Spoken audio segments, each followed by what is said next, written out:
Hello there. What's going on, everybody? We've got ourselves another Armada preview today. The Armada Blitz continues. I know a lot of folks were saying, hey, Blitz week was only one thing. Well, it's the start of the whole Blitz. Maybe that's partially my fault because, you know, it wasn't meant to be like everything was all in just one week. It was just the first week. And this is the second week. And that means we're getting our Separatist article today. Who knows what we'll see later this week or potentially next week. Presumably more stuff will be coming. But we've got a good look at the Separatists today, and we're going to be looking at the Munificent. I also want to add a correction because we are able to see these guys, and I was slightly incorrect. In some of my earlier videos, I talked about this thing having double red flak. And I was actually referring to an image from the video where you could kind of see the rear. It was a little bit shady, a little bit dark, and I think I was actually looking very near on the rear of the base of the ship. They have the little anti-squadron armament, but it's also right next to the rear armament, and I was looking at the rear dice armament, and I mistook that for its flak. So I was incorrect, and the version, I'm not sure which version of the ship I was looking at because they're both very similar, but we do get looks at both of these ships. So basically, we finally get kind of the full, preview of the two versions. We get the Munificent class comms frigate and then the Star frigate. The Star frigate does have double flak, but it's a red and a black, not a double red. So let's break these two down and. 6 hull is that was part of what I was thinking, and I don't know if I had seen that or if it was just a prediction, but it sounds about right, and of course that is what we have here. We do have red flak on both versions, so this is nice here. We've got 2 command, which is pretty good for a medium ship, as a matter of fact. 2 command is not half bad. 3 squadron in this version and 4 engineering, so good engineering, good squadron, good carrier right here. We've got brace, redirect, and salvo. Great defense tokens for any ship that's going to have only 3 defense tokens. That's a great way to go. Although, considering that this is a ship that really wants to be at long range, not having the evade might be noticeable. Now, as far as shields, we've got 4, 3, 3, 2, so lots of shields. So it can certainly stand to survive at long range for quite a while, since you're going to be out of blue dice range. The likelihood of somebody getting those accuracies is a little bit slimmer. Because if you're doing that long range, firing, and of course you're sending your squadrons in to do the close-up stuff, then this one should survive fairly well at long range. It's going to also have a hard time kind of closing the gap because this is restricted to only speed 2. We don't see that many ships that can only go speeds 1 or 2. However, it's a little bit better than the Victory in that it does get a second yaw at speed 2 for this for the second notch. So that's good. It gets a little bit more ability to turn when it is going a little bit faster, but it really can't, at least as of right now, it cannot go past speed 2. We'll see some things later on that kind of hint that perhaps it may be possible at some point in the future for ships to exceed their maximum speed.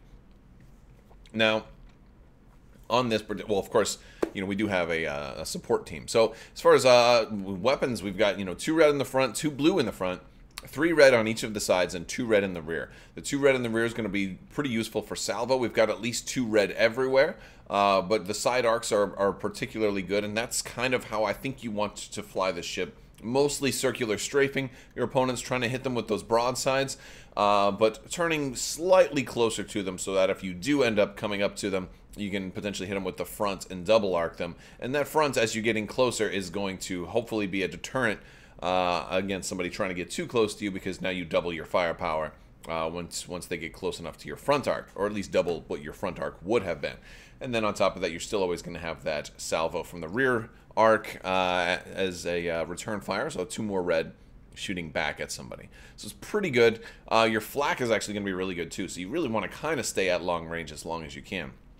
It has the keywords droid, bombard, and comms. I don't think we've seen anything that uses bombard or comms yet, so it's going to be interesting to see all the upgrades that come with this, or if how many of them are just future-proofing, keywords up there, or those traits, I believe is the term that they're using for those. Now, at points cost, we're coming in at 70 points for this variation, so it's about appropriate cost for a medium ship, not half bad. We get an officer, of course. We have a support team. It's going to let us do a lot of things. It can potentially let us put something like engine techs on there and go a little bit faster. As a carrier, we do have the offensive retrofit in the middle, and that is going to, of course, give us a lot of good squadron options, which is always a good thing. If you're any carrier, usually wants to have offensive retrofit. That upgrade slot tends to favor squadrons. For weapons, we have an ion cannon, which is a little bit surprising considering that you know, it's only got 2 blue dice and 1 arc. But ion cannons we do have that can be useful for a whole bunch of different things. Maybe you put an extra blue die on your sides. Maybe you try to do a number of interesting things. But, you know, like this might be one of those times where you do upgrade your side arcs with that ion cannon upgrade. You know, since maybe, you know, spending a blue die to reroll, it might not be the best option here. You know, like there's limits to how many ion cannon slots you really want to put on a ship like this when you can only shoot out the front arc to get blue dice. So maybe you want an ion cannon upgrade that doesn't require blue dice. You also have, however, though, you also have a turbo laser upgrade. There exist turbo laser upgrades that can give you blue dice. So you know, like, and of course, turbo laser is going to be one of the most heavily used upgrades on a ship that has so many red dice.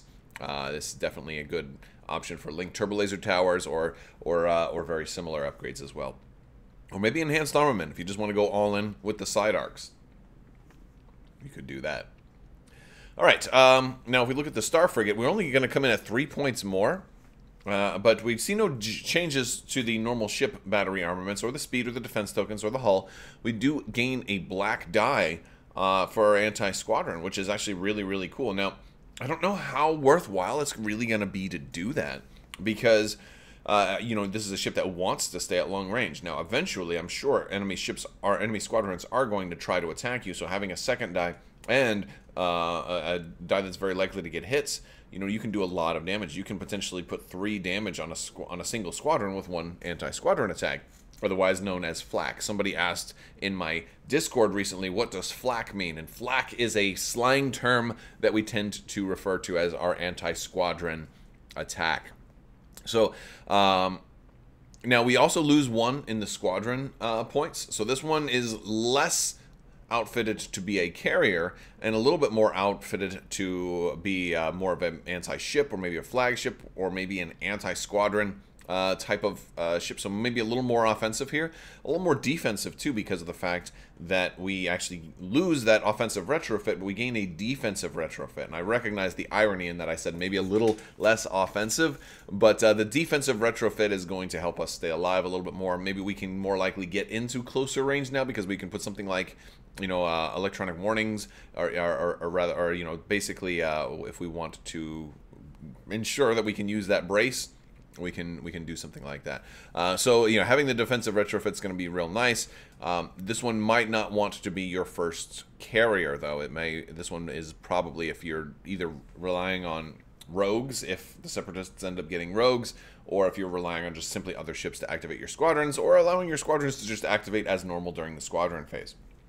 But it's only a 3-point difference, and I think the biggest gain here is the extra, the double flak, which is nice, and I like having the red and black. So again, I was incorrect when I said double red. This one does have red and black though, which is still pretty good. Doesn't give you that potential of 4 damage against a squadron though, but it does give you potential of 3, which is still pretty darn nice.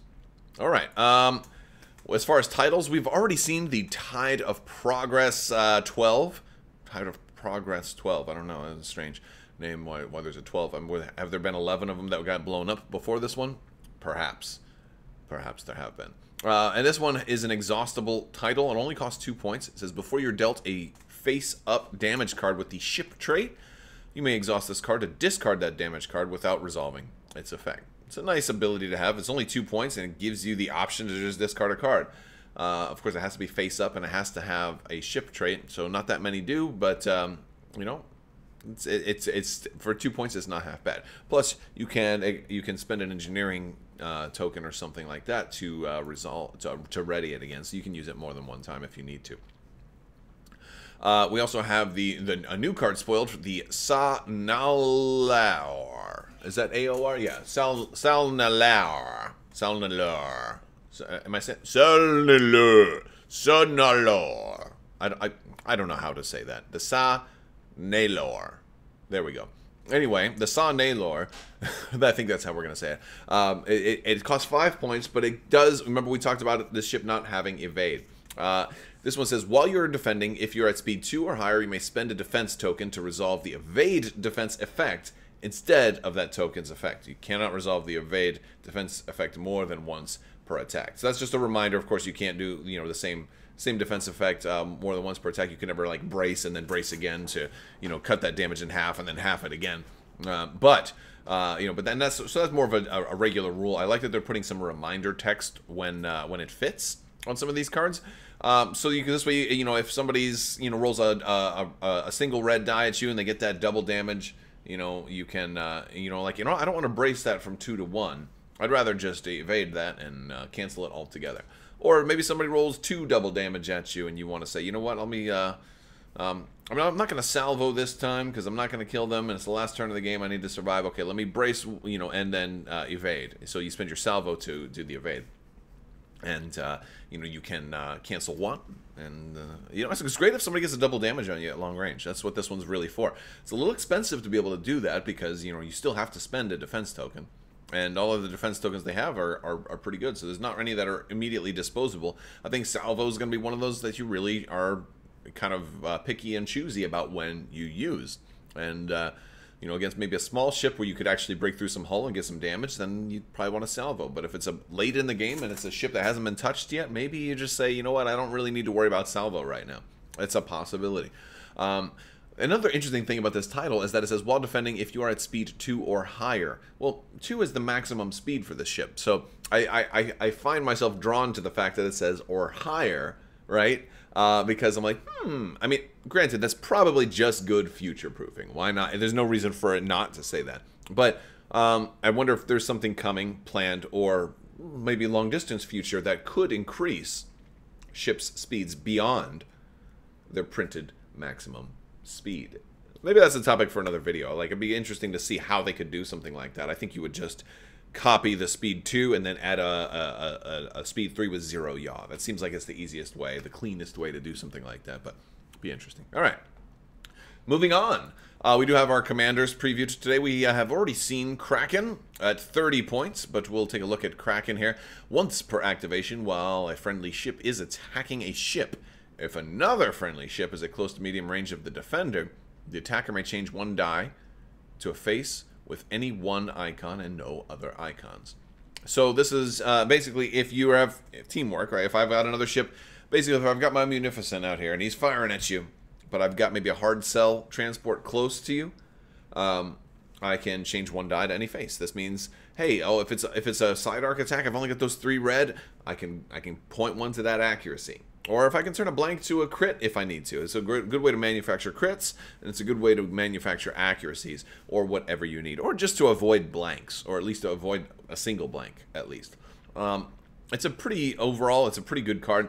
It is a little bit of a bummer that it has to be a single icon and not a double icon. So if you're doing black dice, you're not going to be able to manufacture that crit, but at least you can avoid a blank. But it's really good with blue and or red dice to try to make sure that you either get a crit or an accuracy, whatever is needed in this particular case. 30 points, a little expensive, but still kind of cool. Count Dooku is the new commander that we had previewed today. So he is also going to cost 30 points. So it's an interesting thing that both the rebels... Both the Rebel Commander, I'm sorry, not Rebels, the Republic, I'm excited, right? Both of the Republic Commanders have the same cost, and then both of the Separatist Commanders have the same cost. And the Separatist Commanders are a little more expensive, which is interesting because, like in other games, Separatists tend to be cheaper, but at the same time, while the armies tend to be cheaper, those commanders are expensive. So that is, I think, a pretty cool thing that we're seeing here. But Dooku says, basically, you're going to choose 3 commands that are going to go on him. So he's kind of like, he's like the anti-Thrawn, it seems like. You're going to get 3 commands. 2 of them, at least, must be the same. At least 2 of the same command, I'm sorry, choose at least 2 different. So at least, rather, 2 of them at least must be different, not the same. But likely you'll probably do like maybe like 2 nav and 1 squadron, or 2 squadron, 1, based on your opponent's fleet. You may go with squadron, you may, something like that. Basically, at the start of each ship phase, you may discard a command token from this ship card. If you do, each enemy ship gains a raid token matching the command token. Now, you could pick one of each, but usually what you're going to do is you're going to look at your opponent's fleet and say, what does my opponent really need to do? What's going to cripple my opponent right here? I think a lot of times that's going to be Nav, and I think a lot of times that's going to be Squadron. Kind of depending. If your opponent is heavier Squadron, if they're like 134 points of Squadrons, you probably want to choose 2 Squadrons and something else. Maybe Concentrate Fire, maybe Nav, but probably Nav. It really does kind of depend on what their fleet composition is. And then additionally, I mean, you could do one, 3 completely different ones, but and if you just want to say, you know what, whatever, because like engineering could also be a really good option you choose here for late game. The thing is, you're only going to be able to do this 3 times. And why did I only say twice? That was so funny. You're only going to be able to do this 3 times. And, in a 6-turn game, that means he's only going to work half the time. However, he's a little better than that, because the first turn of the game, you probably don't need to give out rage tokens. Second turn of the game, you might also not need to give out rage tokens. Now, the problem is, your opponent's going to know, I believe these are face-up commands that you're choosing. Again, we'll have to see when the rules reference comes out and everything is ironed out. But I think your opponent's going to know which 3 you've chosen. So if you've chosen Squadron, like 2 Squadrons and an Engineering, your opponent's going to know, like, oh, well, he plans on stopping my ability to activate Squadrons. So I had better, take some Squadron commands early, stockpile some tokens. So this way, when he does trigger Dooku and stops, gives all of my ships a Squadron raid token, I can spend the Squadron token that I have banked to get rid of the Squadron raid token, so at least my dial can then come up and still be, the Squadron dial. So, but it does kind of put some interesting play out there. He's kind of putting it out there. It's like, he's basically saying, you shall not pass. And it's kind of a deep cut there, even though he'd never said that. He's basically saying you shall not pass, and you have to now figure out a way to still pass, even though you know when and where he's going to... Well, not when. You have a little flexibility, but it's pretty obvious. You're probably going to go for turns like maybe 3, 4, and 5, or something like that. It really depends, though. But he's going to be really interesting to see how to... I think he's going to take a little bit more skill. It's going to be interesting to see how people play Dooku. And we get our look at our squadrons here, and we had kind of already seen this before, but the Vulture class droid fighter squadrons are coming in at only 8 points, so the same cost as a TIE fighter. And they have a little bit less dice, but they have a little bit better potential against ships, which is interesting. They do have Swarm, and they also get AI Anti-Squadron 1. So they have distance 4, speed 3, very comparable to a TIE fighter. However, if they are activating on their own, they're only going to get a blue and a black. If you activate them with a Squadron command, you can make that really good. Because black dice against Squadrons are pretty darn good. You're not going to get an accuracy on a black die. But if you activate them with a Squadron command, they can roll a blue and 2 black, or at least you roll both of them and then to pick which one you want to add. So if you are going up against the ace, maybe you'd make it 2 blue and a black, something like that. And you get a reroll. So even if the black turns out, you have a really good chance of getting damage in with these guys. Even without anti-Squadron, right? Even if you don't activate them with a Squadron command, you still have a pretty good chance of getting some damage in. This is, I think they're pretty good. I think they're pretty good. And that red die against ships, look, that has that has a chance of not doing anything, but it also has a higher ceiling because you got that double red. So I do love that. I like the Vulture droids, man. I like them. I think they're pretty darn good. And we get a look at one of the named Vulture droids, the Horchal prototypes. This one is going to have the same movement, hull, and dice pool. It's going to have a brace and a scatter. Costs 16 points, about the same as Howl Runner. Also has Anti-Squadron 1 and Swarm. But its ability is before an enemy ship or squadron at distance 1 moves, you may perform an attack against that ship or squadron, even if you are engaged. So they can potentially attack twice, especially if you're able to get this guy close to enemy ships before they move away. You're going to be able to fire at them, which isn't necessarily that bad, but it could be pretty bad. It's an interesting power. It doesn't seem like it's not as much of a force multiplier as somebody like Howl Runner, but it's still pretty good. We've got an officer here, Wat Tambor. Now we had seen Wat Tambor previewed already. He's a 5-cost officer. He has engineering ability. It says you may spend up to 2 shields from any of your hull zones or any 1 hull zone on another friendly ship at distance 1 of 5 to gain twice that many additional engineering points. So he can really let you do some repair in a heartbeat, but at the expense of kind of cannibalizing your other ships. He seems pretty cool. That's one of the themes for the Separatists. And we have seen battle droid reserves already. They are pretty nice as well. They are a support team at only 4 cost. They are exhaustible, and of course you can ready them with an engineering. You may exhaust this card when you're doing engineering. If you do, you can flip any number of your face down damage cards with the crew trait, or sorry, face up, your crits with the crew trait face down, and you get the bonus of discarding face down damage cards costs 1 fewer engineering point. So you combine these two, you could potentially like heal up all of your damage in 1 turn, right? Because it's like damage cards only going to cost you 2 points now. I like how it says 1 fewer as opposed to a straight 2 points, because there might be other effects that increase the cost of your engineering tasks. So this is, I like that. It's just it's good future proofing. I'm seeing a lot of really good future proofing on these cards. So yeah, so if you got 4 engineering points, you can now get rid of 2 cards instead of like 1 and then a transfer of a shield or something like that. But if you get even more than that, if you got a token and a command and Watambor, boom, right? Boom. I don't know, maybe 12 points. Could you get 12? Up to 2, that'd be 4. So 4, 5, 6, 7. You can probably get 5. Well, you wouldn't get 12. You wouldn't get 6 damage, because if you had 6 damage, you'd already be dead. So you could potentially get like, there exists potential to get rid of 5 damage cards in 1 engineering command through here if you have both of these guys together. That's pretty cool. Granted, I think the situations, everything aligned for that to actually work would be kind of slim. But if it's your flagship and it happens to be that way, that's interesting. And then the last new card we're going to look at today is one that is really a doozy. I think this one is really good. I actually really like this one. It's only 3 points also, and it goes into that offensive retrofit. It is also restricted to Separatists only. It is inexhaustible. It's going to cost either a squadron or a token or a engineering token to recover this. Well, the command. I think you can do the dial as well as the token to ready it. But it's pretty incredible. During the squadron phase, when it's your fleet's turn to activate squadrons, remember, you get like end of the round, all the ships have moved, everybody's done. Now any squadrons that haven't activated can go. And so this is like, if you didn't activate your squadrons, you can now do this. You normally would do 2 at a time.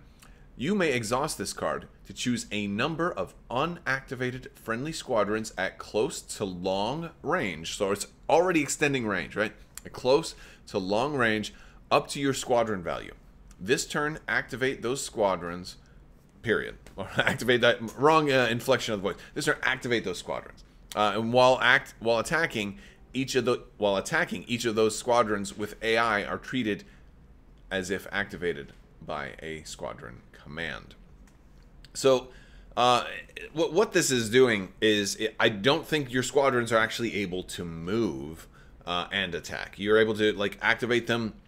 First off, it lets you do potentially more than 2, because normally you do 2 at a time. I do 2, you do 2, I do 2, you do 2.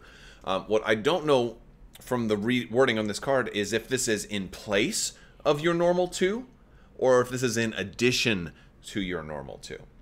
I think this is in addition, because it doesn't, like it just says, oh, during this turn, exhaust this card and then activate some squadrons. Because if you had a command of 2, it might not be that much of a difference. The main thing I think that this is really giving you is it's allowing those squadrons with AI to get their AI benefit when they're attacking. It only says when attacking you activate them, you treat them as though they're activated by a squadron command. So you don't actually get to move them also. Because then as soon as they're done attacking, they're not attacking anymore. You don't get to continue. So you're not going to get to do both things. You're not going to be able to attack and move with this. You're going to be able to attack or move. If you choose to attack as opposed to move, you can then do the AI thing. Now, if you do have somebody who has rogue, like it's possible that you could, in theory, get somebody who has rogue and AI. This would work really well with that, because you would still be able to move and do your AI attack as if you were activated with a squadron command. I don't know if we're going to see anybody with rogue and AI, but that does exist as a possibility, as some kind of like some kind of droid that was sent out to be semi-autonomous or something like that.